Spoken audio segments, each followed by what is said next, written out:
सरकारें तो उनकी भी रही है, जो लोग यहाँ विपक्ष की भूमिका में बता रहे हैं, 15-15 साल सरकार रही है, लेकिन मेरे लोगों के तन पे तो अभी तक कपड़े नहीं आए, उनका अत्याचार तो बंद नहीं हुआ। वो तो आज भी एजुकेशन से लेके सब जगह जो है वही है। मुझे ऐसा लगता है कि अब युवा परिवर्तन चाहता है।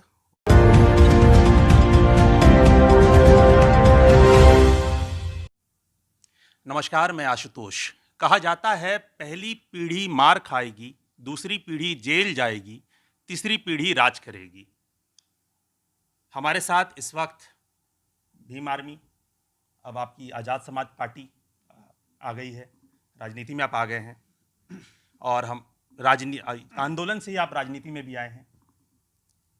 पॉलिटिक्स में आप एक छोटा ही वक्त हुआ है, अभी आप कहाँ पर हैं, किस पीढ़ी में हैं पॉलिटिकली? देखिए, जो बात आपने कही है, ये बिहार के लेनिन बाबू जगदेव प्रसाद कुशवाहा की लाइन है, सत्य भी है। हम शायद दूसरी पीढ़ी को क्रॉस कर रहे हैं, क्योंकि अब हमारे लोगों के अंदर राजनीतिक चेतना जो है बड़ी तेजी से काम कर रही है। आज़ाद समाज पार्टी मेरी पार्टी नहीं है, बहुजनों की पार्टी है। उनका वो घर है जहाँ जिसके जिसके अंदर जो है वो अपनी बात को मजबूती से रख सकते हैं, जहाँ लोकतंत्र है, और जहाँ से ताकत लेने के बाद अगर वो वहाँ से विधायक या एमपी बनते हैं आने वाले कल में, तो वो अपने मुद्दों पे गंभीरता से जो है विधानसभा के पटल पे और लोकसभा के पटल पे रखकर जनता की भलाई कर सकते हैं, अपने वास्तविक मुद्दों पे बात कर सकते हैं बिना किसी हिचकिचाहट के।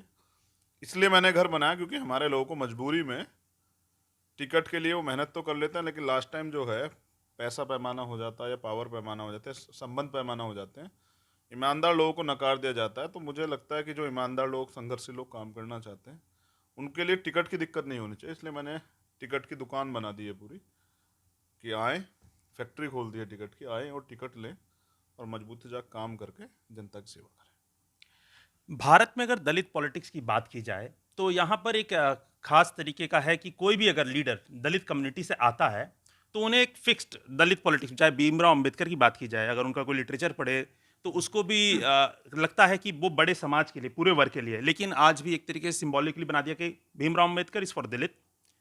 चंद्रशेखर जी, आप अपने आप को कैसा देखते हैं, किस तरीके के लीडर दिखते हैं? दलित लीडर मानते हैं या फिर कुछ और?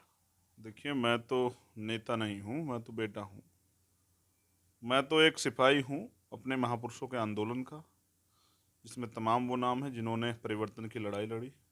बाबा साहब अम्बेडकर, राष्ट्रपिता ज्योतिबा फुले, पेरियार साहब, गुरु नारायण स्वामी। उसके अलावा अगर मैं बिहार आ जाऊँ, बिरसा मुंडा की बात के बाद, तो यहाँ जननायक कर्पूरी ठाकुर, बाबू जगदेव प्रसाद कुशवाहा, बाबू जगजीवन राम, और मेरे गुरु और मेरे आदर्श मान्यवर साहब काशीराम।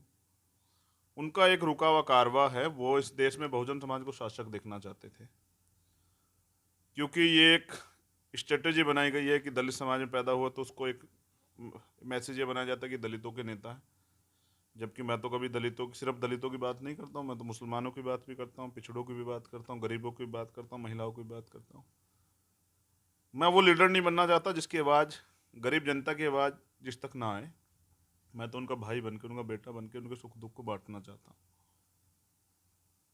और मैं कल भी ज़मीन पे था, आज भी ज़मीन पे हूँ। बस मैं एक मजबूत कार्यकर्ता बन के पूरी ईमानदारी से अपने महापुरुषों के आंदोलन को, जो उनका सपना है, उसको पूरा करना चाहता हूँ। और हमेशा इसी पटल पर रहना चाहता हूँ कि गरीबों की आवाज़ मेरे तक बहुत आसानी से आ जाए, उनको मुझसे मिलने के लिए उनके बीच में कोई दीवार ना हो। मेरा तीसरा सवाल ये है कि जब आपने पार्टी बनाई तो लोगों को लगा कि उत्तर प्रदेश 2022 की तैयारी हो रही है। जब बिहार में अचानक से खबर आई तो बहुत लोगों के लिए सरप्राइजिंग था, लेकिन आपका जिसको आपने पार्टनर चुना, उनका नाम सुनकर ही लोगों को शॉक भी लगा। देखिए, पार्टी बनाई है तो चुनाव भी लड़ा जाएगा, क्योंकि भीम आर्मी के माध्यम से मान्यवर काशीराम साहब ये कहते थे कि जिस समाज की सामाजिक जड़ें कमज़ोर होती हैं, उनकी राजनीति जो है वो कभी सफल नहीं होती। तो मैंने पहले तो, इसलिए वो कहते थे कि गैर राजनीतिक जड़ें मजबूत करनी है, इसलिए मैंने सामाजिक संगठन के बैनर पे गैर राजनीतिक जड़ें मजबूत की, दलित समाज की सभी जातियों को एकजुट किया, उसके साथ बैकवर्ड के लोगों को, माइनॉरिटी के लोगों को, उनको भी इकट्ठा किया। और जब मुझे लगा कि हमारी वोट का दुरुपयोग हो रहा है, क्योंकि जिनको हम वोट दे रहे हैं और वही सी एनपीआर एनआरसी पे भाजपा का समर्थन कर देते हैं, वही हमारे मुद्दों पे, आर्थिक आधार पर आरक्षण के मुद्दे पे बड़े बड़े समर्थन भाजपा का कर देते हैं। तो मुझे लगा कि वोट भी दो धारी तलवार है। बाबा साहब ये कहते थे कि राजनीति में हिस्सेदारी न करने का सबसे बड़ा नुकसान ये है कि अयोग्य लोग आप पे शासन करते हैं, और आज कुछ ऐसा ही हो रहा है। इसलिए मुझे लगा कि जो लोग समर्पित हैं, नौजवान हैं, जिनके अंदर दृढ़ संकल्प है, इच्छा शक्ति है कुछ करने की, जिनकी नीयत है समाज में बदलाव की, उनको मौका देना चाहिए। मगर वो गरीब है, उनको कोई पार्टी टिकट तो नहीं देगी। तो इसलिए मैंने पार्टी बनाई और बिहार में इसलिए आया क्योंकि जब मैं बिहार भीम आर्मी के माध्यम से आया और मैंने यहाँ की तकलीफ को महसूस किया, यहाँ लोगों को सिर्फ और सिर्फ इतना कमज़ोर बनाया गया है, इतना उनका उत्पीड़न किया गया है कि वो सिर्फ रोटी को ही विकास समझ रहे हैं, सिर्फ कपड़े को और चंद पैसों को विकास समझ रहे हैं। तो वोट की वैल्यू यहाँ भी समझानी, क्योंकि मेरे लोग तो यहाँ भी रहते हैं। मैं सिवान जब गया, सिवान बाढ़ क्षेत्र से आ रहा था, तो मैंने देखा कि न तन पे तन ढकने को कपड़ा है बहनों के, न पेट में रोटी है, न सर पे छत है। जानवर और वो खुद, उनका परिवार एक ही जगह रहते हैं। जानवर पेशाब करता है तो वो पेशाब उनके कपड़ों पर, उनके मुंह पर भी गिरता है। इंसान होकर जानवर जैसी ज़िंदगी क्यों जीनी पड़ रही है? क्योंकि बाबा साहब लोकतंत्र में जो है वोट का अधिकार दे के गए। मुझे लगा कि मैं ज़्यादा ज़रूरत पहले बिहार में काम करने की। हर बार यहाँ लोग झूठे वादे करते हैं, तरह तरह की बातें करते हैं, ठगते हैं और चले जाते हैं, फिर 5 साल इनसे कभी नहीं मुलाकात करते। तो जो लोग इनके बीच में रहते हैं उनको क्यों ना मौका दिया जाए? अगर उनमें से कुछ लोग विधानसभा चले जाएंगे तो इनके मुद्दों पर काम हो जाएगा और इस समाज को भी बल मिलेगा, इनकी आवाज़ उठाने वाले लोगों को भी ताकत मिलेगी। इसलिए मैंने बिहार में चुनाव लड़ने का फैसला लिया और मैंने बिहार में प्रयास किया था पहले कि जो लोग बीजेपी को रोकना चाहते हैं, मैंने स्टेटमेंट भी दिया था कि वो सब लोग एकजुट होकर लड़े। मुझे कोई लालच यहाँ नहीं था, मुझे अभी भी कोई लालच नहीं है। अभी मैं जो पीडीए गठबंधन हमारा बना, उनके प्रत्याशियों सभी के लिए रैलियाँ भी कर रहा हूँ और अपील भी कर रहा हूँ। लेकिन मुझे ऐसा लगता है कि यहाँ सब लोगों की मंशा बीजेपी को रोकने की नहीं है। अगर होती तो वो सबका सहयोग लेते, लेकिन जिस तरह की हठधर्मिता और तानाशाही उन लोगों ने दिखाई, उससे स्पष्ट होता है कि उन्हें सिर्फ कुर्सी से प्यार है। उन्हें भाजपा के जो द्वारा शोषण किया जा रहा है, चाहे देश का हो चाहे प्रदेश में जनता का, उनको उससे कोई मतलब नहीं। सरकारें तो उनकी भी रही है, जो लोग यहाँ विपक्ष की भूमिका में बता रहे हैं, 15-15 साल सरकार रही है, लेकिन मेरे लोगों के तन पे तो अभी तक कपड़े नहीं आए, उनका अत्याचार तो बंद नहीं हुआ। वो तो आज भी एजुकेशन से लेकर सब जगह जो है वहीं है। मुझे ऐसा लगता है कि अब युवा परिवर्तन चाहता है। परिवर्तन के लिए सबसे बड़ी किस चीज़ की जरूरत है, तो वो है दृढ़ संकल्प और नीयत की। आपने बड़ी बात कही कि युवा परिवर्तन चाहता है। बिहार की बात करें तो यहाँ पर परिवारवाद बहुत हावी है। चाहे बात की जाए राष्ट्रीय जनता दल की, या फिर एलजेपी की, या फिर जीतन राम मांझी जी की पार्टी की, या फिर भाजपा में भी जो भी लोग हैं, सभी एक जैसे हैं। दलित पॉलिटिक्स को खासकर यहाँ पर माना गया कि पासवान, रामविलास पासवान जी जो अब नहीं रहे, उनकी पार्टी के पीछे रहे, और अब दूसरा है कि आपको दूसरी जीतन राम मांझी के पीछे रहे, और वो जाकर बाद में बीजेपी के साथ सरकारों का हिस्सा हो जाते हैं, जो कि मानी जाती है कि वो एक अलग क्लास और एक अलग कम्युनिटी और विचारधारा की पार्टी है, जो दलितों का उत्पीड़न के साथ उनका सीधा संबंध रहा है। उसको आप कैसे देखते हैं और उसको कैसे काउंटर करेंगे आने वाले भविष्य में? देखिए, जो लड़ नहीं सकता वो समझौता ही करेगा। जिसकी इच्छा शक्ति लड़ने की नहीं है, मैंने कहा ना कि सबसे बड़ा दृढ़ संकल्प और नीयत। आप पैसे वाले हो सकते हैं, लेकिन वो पैसा आप गरीबों के लिए खर्च करेंगे जरूरी नहीं है। मैंने जब ये गठबंधन किया तो मेरी 2 ही शर्तें थी उसमें। मैंने उनसे कोई पैसे की या किसी टिकट की बात नहीं की। पहली बात ये कि किसी भी सूरत में हम लोग बीजेपी से समझौता नहीं करेंगे, चाहे हमें विपक्ष में बैठना पड़े। हमारा गठबंधन अगर मजबूती से जीत के आता है तो चाहे हमें एक वोट पे भी, एक सीट पे भी जो है के कारण विपक्ष में बैठना पड़े, लेकिन भाजपा के साथ हम में से कोई नहीं जाएगा, और जो जाएगा उससे जीवन भर के रिश्ते हमारे खत्म होंगे। और दूसरी बात, जिस तरह का अत्याचार यहाँ दलितों पे होता है, मुसलमानों पे होता है, उनकी सुरक्षा जो है करनी पड़ेगी। अगर वो आपकी जाति के लोग भी होंगे करने वाले, तो आप भेदभाव नहीं करेंगे, ये वादा आपको मुझसे करना पड़ेगा। और ये बात पे उन्होंने मजबूती से जो है इच्छा जाहिर की कि हम इस पे अमल करेंगे और खड़े खड़े उतरेंगे। यही है, क्योंकि मैंने देखा कि नीतीश कुमार जी ने बड़े बड़े दावे किए थे कि मैं मिट्टी मिल जाऊंगा, लेकिन भाजपा के साथ तो नहीं जाऊंगा। लेकिन फिर भाजपा के साथ सरकार बनाई, उधर हरियाणा में एक और जाटों में, तमाम जाटों में गुस्सा था बीजेपी के खिलाफ। जब जाट आरक्षण आंदोलन हुआ तो बहुत लाठियां और मुकदमे उनको झेलने पड़े, कई जाने भी गई। लेकिन जो दुष्यंत चौटाला वहाँ थे, उन्होंने जो है बीजेपी, एंटी बीजेपी वोट लिया और फिर बीजेपी के समर्थन में चले गए। ऐसे ही मध्य प्रदेश में हुआ, लोगों ने बीजेपी को रोकने के लिए वोट किया कांग्रेस को, और कांग्रेस के जो, क्योंकि उनकी विचारधारा कोई लड़ाई नहीं है, वो बीजेपी ने, कांग्रेस को सत्ता से मतलब है। वो लोग जो वोट जनता ने बीजेपी खिलाफ दिया था, वही वोट 18-19 MP लेके, विधायक लेके वो लोग बीजेपी में शामिल हो गए। जब लोग इस तरह की पॉलिटिक्स कर रहे हैं जिससे कि उनके स्वार्थ साबित हल हो रहे हैं लेकिन जनता का भला नहीं हो रहा है, तो मुझे लगता है कि सब एक ही थाली के चट्टे बट्टे हैं, चाहे वो कोई भी हो। तो मुझे लगा कि जब ईमानदारी से हम लड़ रहे हैं और हम विकल्प दे सकते हैं तो हमें पीछे नहीं रहना चाहिए, यही तो मौका है अपने। बिहार के लिए कोई विकास मॉडल कुछ सोचा है आपने? क्योंकि लालू प्रसाद यादव की बात की जाए तो उन लोग दलित मानते हैं कि उन्होंने हमें बोलने का हक दे दिया। नीतीश कुमार जी अलग वायदा करते हैं कि हमने बहुत विकास किया, लेकिन जैसा कि अभी तक परिस्थिति है वो ज़मीन पे उतनी सुधार खासकर दलित वर्ग के बीच में नहीं हुई है।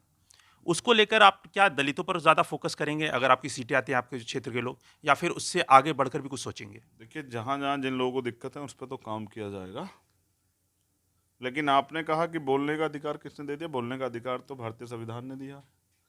सिर्फ दलित को तो कोई नहीं, इस देश की तमाम महिलाओं को, इस देश के पिछड़े वर्ग के लोगों को, और इस देश के उन लोगों को जिनको कभी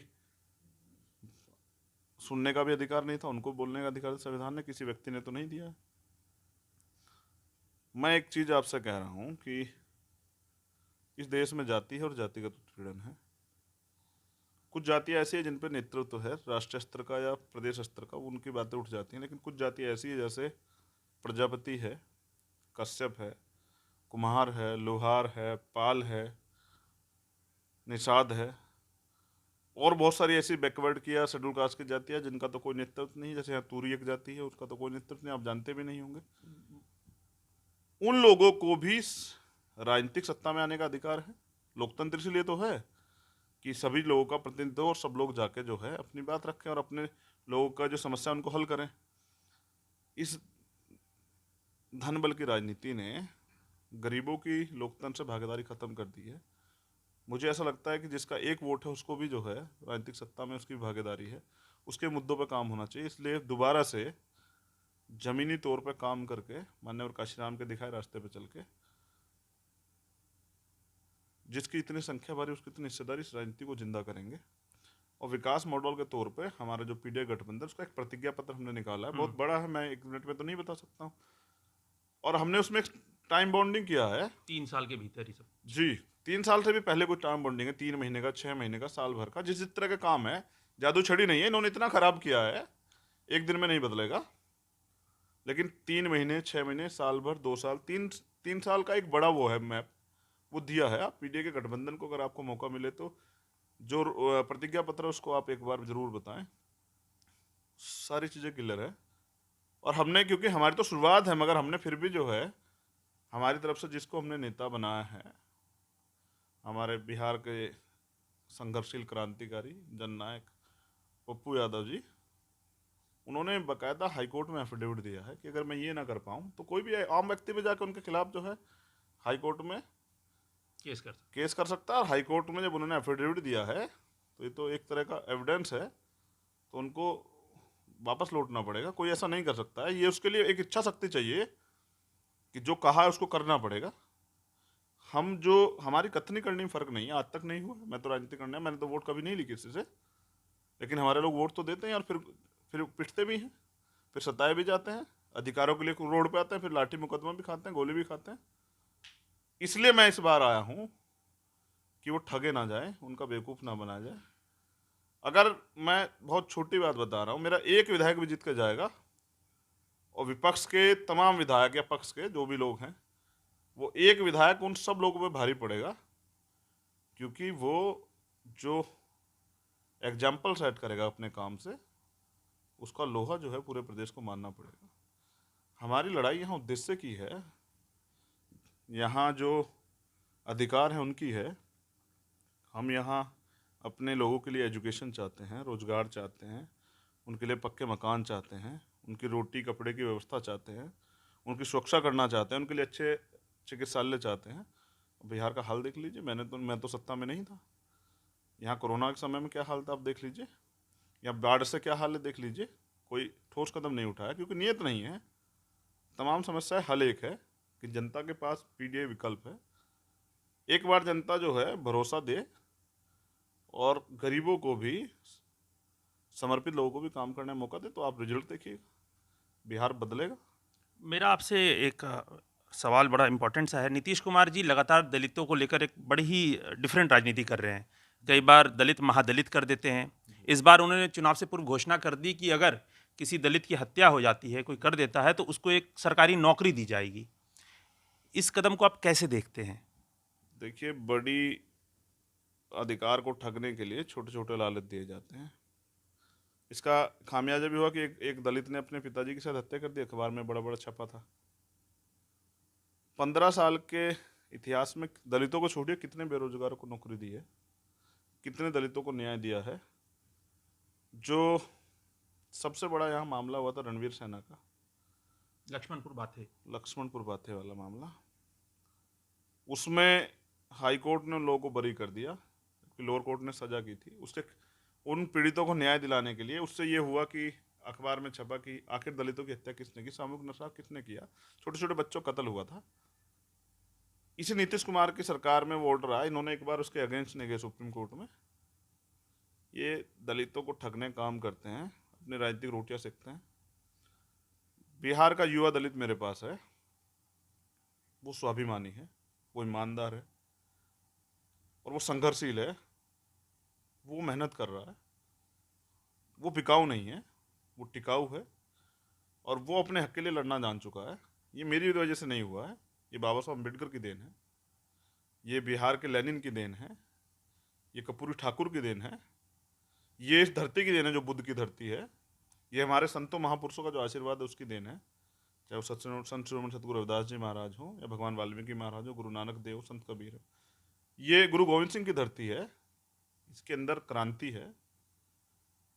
बिहार ने पहले भी देश बदला है और बिहार इस बार भी जो है उदाहरण साबित करेगा। देश में जो तानाशाही सत्ता चल रही है उसके अंत की शुरुआत भी बिहार से ही होगी। धन्यवाद।